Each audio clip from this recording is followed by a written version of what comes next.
Mari kita lihat firman Tuhan hari ini yang boleh menuntun kita hidup di dalam namanya memilih hidup dengan iman daripada ketakutan. Dari judul ini saya percaya kita semua ingin memilih hidup dengan iman, bukan ketakutan. Ya, tapi bagaimana caranya? Kita semua ingin memilih hidup dengan iman, bukan ketakutan. Pertanyaannya, bukankah hari-hari ini justru ketakutan yang sedang tersebar di mana-mana? Kemarin berita, wah udah heboh, varian baru udah masuk, sudah kena 4 orang, ya, semuanya dipenuhi dengan berita tersebut kemarin. Bagaimana kita merespon berita tentang varian baru yang masuk yang begitu menakutkan?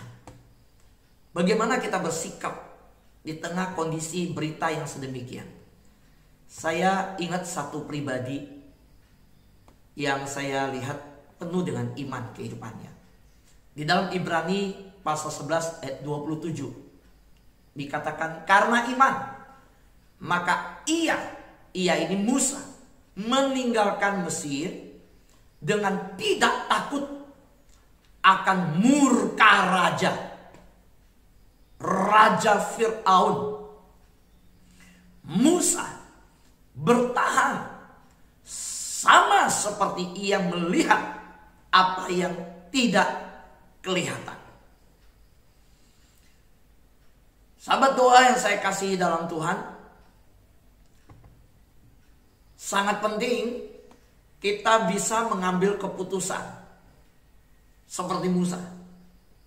Sangat penting bagi kita membuat resolusi akhir tahun ini. Tadi Pak Andri Akili memberi kata sambutan itu, persiapannya itu tertulis ada persiapan yang dijalaninya. Nah, kita juga perlu persiapan nih. Di dalam persiapan Pak Andri Akili, sambutannya juga menyebut tentang akhir tahun nih akan kita tinggalkan. Sebentar lagi kita akan masuk tahun yang baru. Diucapkan, diperkatakan di sambutan tadi, saya mengingat bahwa setiap akhir tahun kita semua juga sering buat resolusi. Nah, mari kita membuat keputusan di akhir tahun ini akan masuk tahun yang baru. Bagaimana kita akan menjalani hidup kita. Bahkan hari ini pun, setelah kita mendengar firman Tuhan, kita menjadi pelaku firman, kita ambil resolusi, kita ambil keputusan. Mau seperti apa menjalani hidup. Kalau Musa ya mengambil keputusan, dia tak takut murka raja. Dia ambil keputusan bukan untuk takut pada manusia. Dia ambil keputusan untuk beriman. Dia mengikuti akan perintah Tuhan. Hari ini apa keputusan kita? Semua kita diperhadapkan 2 pilihan.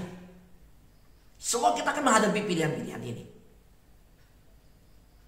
Apakah kita memilih untuk hidup dengan iman atau dengan ketakutan?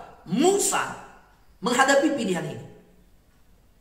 Waktu dia bertemu dengan suara Tuhan dari api yang menyala-nyala di semak duri, tetapi semak durinya tidak terbakar. Musa harus memilih taat kepada Tuhan, pergi hadap Firaun, atau dia mundur. Paulus ketika dijamah oleh Tuhan, dia ambil keputusan mau melayani Tuhan atau takut dibunuh oleh orang Yahudi. Petrus juga sama.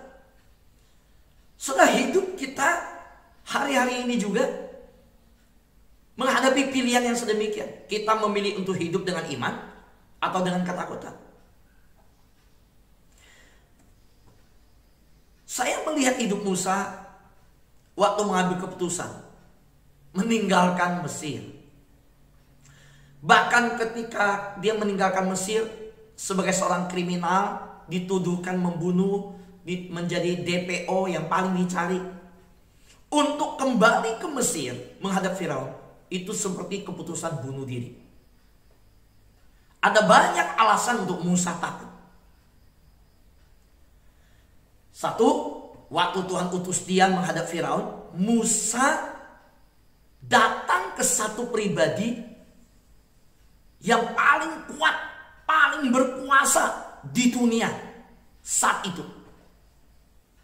Bayangkan, bukan levelnya negara, bukan levelnya itu satu wilayah, tetapi Musa menghadapi sebuah keadaan di mana keadaan itu keadaan yang paling berkuasa di dunia. Pemimpin yang paling ditakuti di dunia ini. Levelnya adalah level internasional. Siapa yang tidak tahu Firaun? Siapa yang tidak tahu betapa berkuasanya Firaun saat itu? Dan Musa, kalau datang meminta umat Allah untuk dibebaskan dari kerja Rodi, Musa sedang berhadapan dengan orang yang paling berkuasa, paling kuat. Hari ini siapa yang kita hadapi? Apa bentuk ketakutan kita? Mungkin bukan orang yang paling berkuasa, tetapi sesuatu masalah yang kita anggap paling berat untuk kita lalui. Saudara tahu, Musa banyak alasan untuk takut. Firaun dianggap sebagai dewa waktu itu oleh seluruh rakyatnya. Dan apapun yang diucapkan Firaun, itu jadi hukum. Firaun bilang, tangkap Musa, penggal kepalanya, ya selesai sudah. Hari pertama Musa masuk ke istana Firaun, itu adalah hari di mana antara hidup dan mati. Bisa saja Firaun menjatuhkan hukuman mati dan selesai.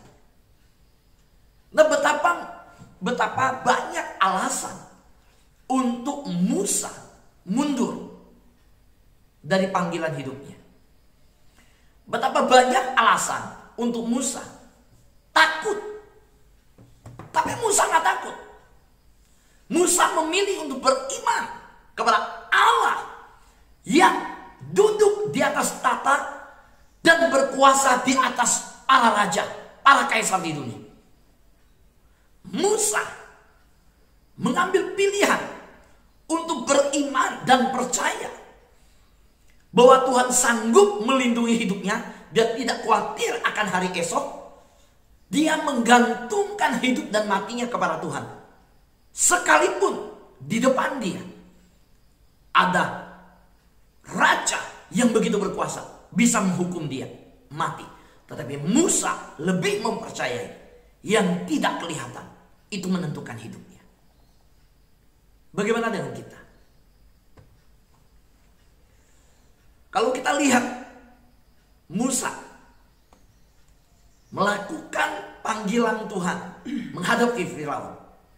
Wow, butuh iman yang kuat, butuh iman yang luar biasa, teguh, butuh iman yang tegar, butuh iman yang benar-benar teguh untuk melakukan seperti yang Musa perbuat di depan Firaun. Nggak gampang. Hari ini mungkin kita menghadapi pilihan-pilihan yang seperti Musa. Ada satu masalah yang begitu besar. Dari pimpinan tempat kita bekerja, kita harus beri jawaban. Hari ini mungkin yang paling besar menakutkan bagi kita adalah ada bos besar kita yang kita harus tanggung jawab di perusahaan. Hari ini mungkin masalah yang paling besar bagi kita adalah ada suami kita yang begitu galak, begitu marah, begitu murka. Kalau dia murka seperti Firaun mungkin. Hari ini mungkin yang kita hadapi adalah satu keadaan kesehatan yang kita nggak sanggup hadapi, di mana dokter sudah memvonis nggak ada obat, Nggak ada jalan. Apa pilihan kita? Kita pilih untuk beriman atau pilih untuk hidup dalam ketakutan terhadap penyakit tersebut? Kita pilih untuk beriman kepada Tuhan yang memiliki mujizat dan berkuasa menyembuhkan kita, atau memilih untuk menyerah pada perkataan dokter yang memvonis kita?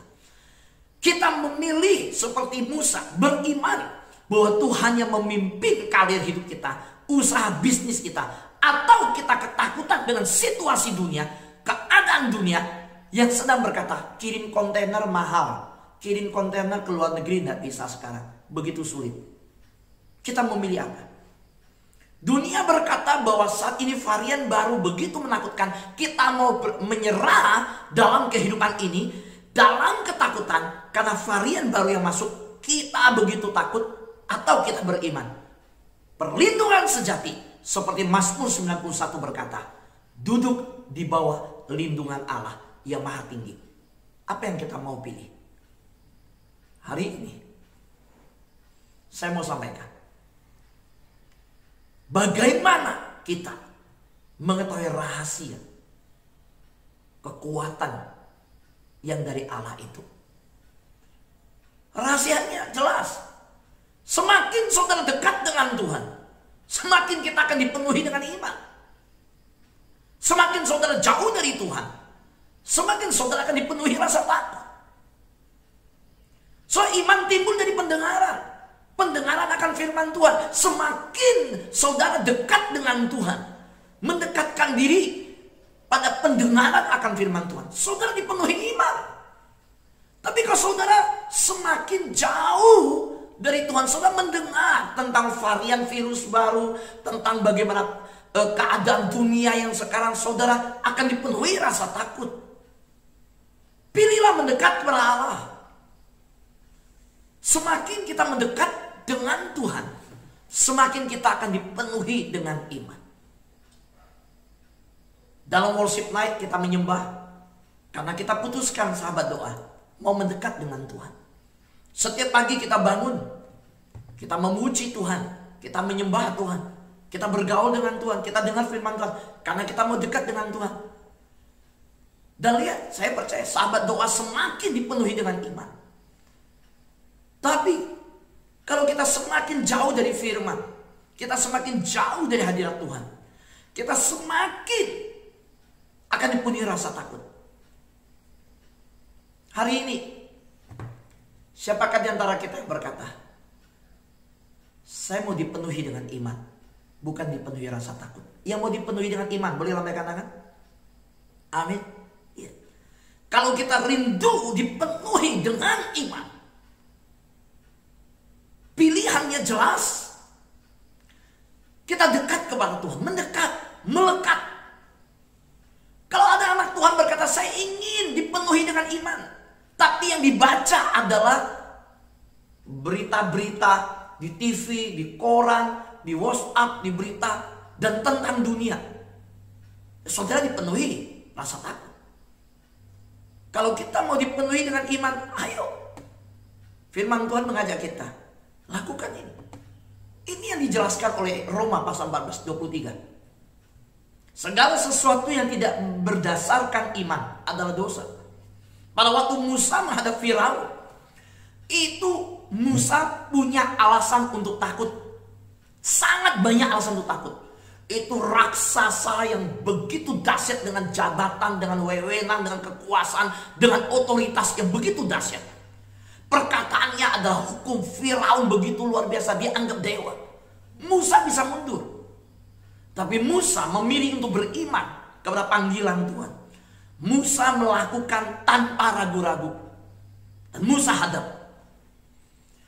Sama hari ini, Tuhan mengundang kita datang kepada Dia. Dan orang yang datang kepada Tuhan harus datang dengan iman. Kalau kita menghampiri Tuhan dengan ragu-ragu, jangan berharap dapat apapun juga. Orang yang datang kepada Tuhan dengan keraguan-raguan nggak akan dapat apa-apa. Orang bimbang nggak dapat apa-apa. Bahkan Alkitab berkata, segala sesuatu yang tidak berdasarkan iman adalah dosa.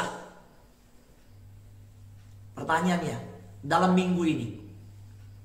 Apakah kita sudah hidup menyenangkan Tuhan, atau kita hidup justru sudah melakukan dosa? Dalam minggu ini, berapa banyak dosa yang kita perbuat karena kita lakukan sesuatu tanpa berdasarkan iman? Coba kita renungkan sama-sama. Berapa kali kita menyenangkan Tuhan di minggu ini? Karena kita dengan iman merencanakan, dengan iman waktu datang ke dokter, dengan iman waktu kita buka usaha toko kita, waktu kita memulai bisnis kita, dengan iman waktu kita menjalani anak-anak kita yang kita bimbing. Atau sebaliknya, dalam minggu ini waktu kita membimbing hidup anak kita menyerah, gak mungkin anak saya berubah. Waktu kita menjalani usaha kita, bahkan sedang berangkat ke kantor, kita berkata, gak mungkin Tuhan tolong. Kalau itu yang kita ucapkan, itu yang keluar dari diri kita, berarti dalam minggu ini kita disebut orang yang berdosa. Karena kita gak ada iman. Kita pergi buka toko dengan mengeluh. Kita pergi ketemu orang dengan mengeluh. Kita menjalani rumah tangga kita dengan tidak ada iman, dengan mengeluh. Kita takut masa depan anak kita khawatir semua. Berarti segala sesuatu yang sedang kita kerjakan selama 1 minggu ini tidak berdasarkan iman, dan itu dosa. Maka pertanyaan saya, sudah berapa banyak dosa yang kita perbuat dalam minggu ini? Atau sebaliknya, kita adalah orang yang menyenangkan Tuhan. Berapa kali? Sudah berapa kali kita menyenangkan Tuhan minggu ini? Pak Fu, bagaimana cara menyenangkan Tuhan? Alkitab berkata, tanpa iman tidak mungkin orang berkenan kepada Tuhan. Sudah berapa kali kita menyenangkan hati Tuhan, berkenan di hati Tuhan? Tergantung kita melakukan segala sesuatu dengan iman apa tidak. Kalau yang kita kerjakan selama 1 minggu ini dengan iman, penuh iman, maka saya mau berkata, sepanjang minggu ini kita sudah menjadi orang yang berkenan di hadapan Tuhan. Saudara rindu menjadi orang yang berkenan kepada Tuhan? Lakukanlah segala sesuatu dengan iman. Jangan bimbang. Amin. Ya. Sahabat, doa yang saya kasih dalam Tuhan, apakah saudara ingin yang seperti Musa di dalam perjalanan kepemimpinannya diberkati Tuhan? Musa yang gak ada apa-apanya akhirnya dipakai Tuhan dengan luar biasa. Saudara, ini terjadi sesuatu perubahan dalam hidup saudara. Saudara tahu Musa waktu itu adalah orang yang melarikan diri dari Mesir. Dia masuk ke dalam daftar orang kriminal. Dia termasuk daftar pencarian orang. Dia adalah pembuat kejahatan, penjahat yang paling dicari oleh negara. Dia lari, dia mengembalakan kambing domba. Sebagai anak yang dibesarkan di istana Firaun, Musa dianggap pengkhianat oleh seluruh istana. Dia tidak menghargai kebaikan Mesir. Dia tidak melakukan segala sesuatu yang telah dia terima dari ilmu-ilmu Mesir. Justru dia bela umat Allah. Lalu dia lari dari Mesir. Sekarang dia disuruh oleh Tuhan pulang kembali ke Mesir, menghadap orang yang paling mencari dia, yang mau bunuh dia. Tapi apa yang terjadi? Musa mengambil keputusan mau berubah. Sejarah hidupnya berubah. Dia bukan lagi menggembalakan kambing domba. Dia menggembalakan umat Allah. Saudara, waktu Musa bawa umat Allah 1 juta lebih, belum tambah perempuan dan anak-anak kecil. Dari memimpin kambing domba sampai memimpin begitu banyak, dan itu umat Allah. Mengapa terjadi perubahan pada Musa? Karena Musa memilih untuk beriman, bukan untuk takut. Nah, saudara, sahabat doa, rindukah saudara terjadi suatu perubahan dalam hidup saudara?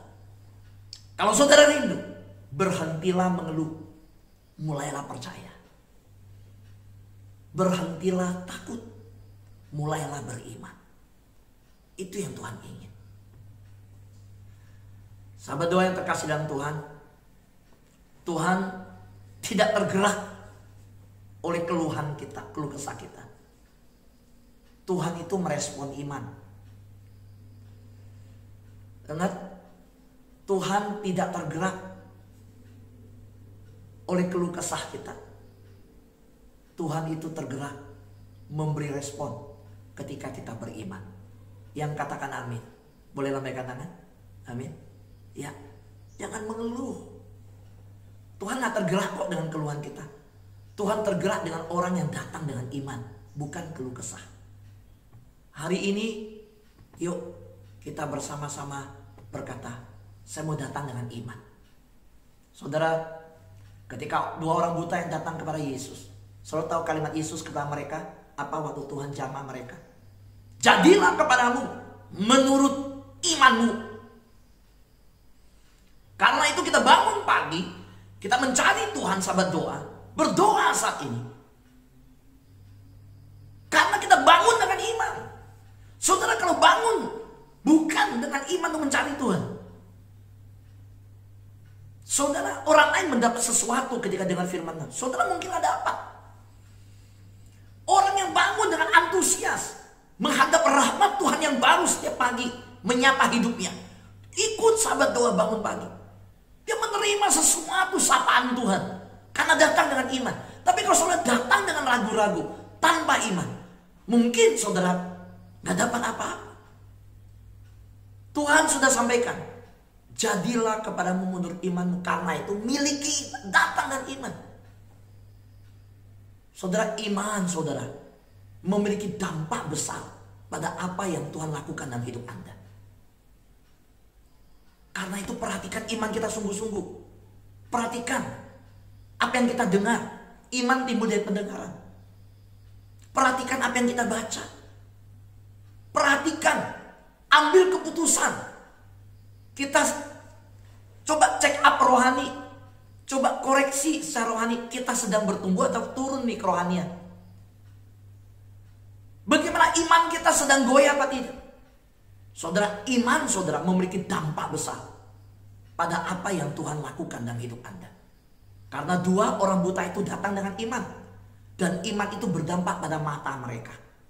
Karena iman, mata iman mereka terbuka memandang Yesus. Yesus sanggup, Yesus mampu, Yesus bisa, Yesus berkuasa, Yesus punya mujizat.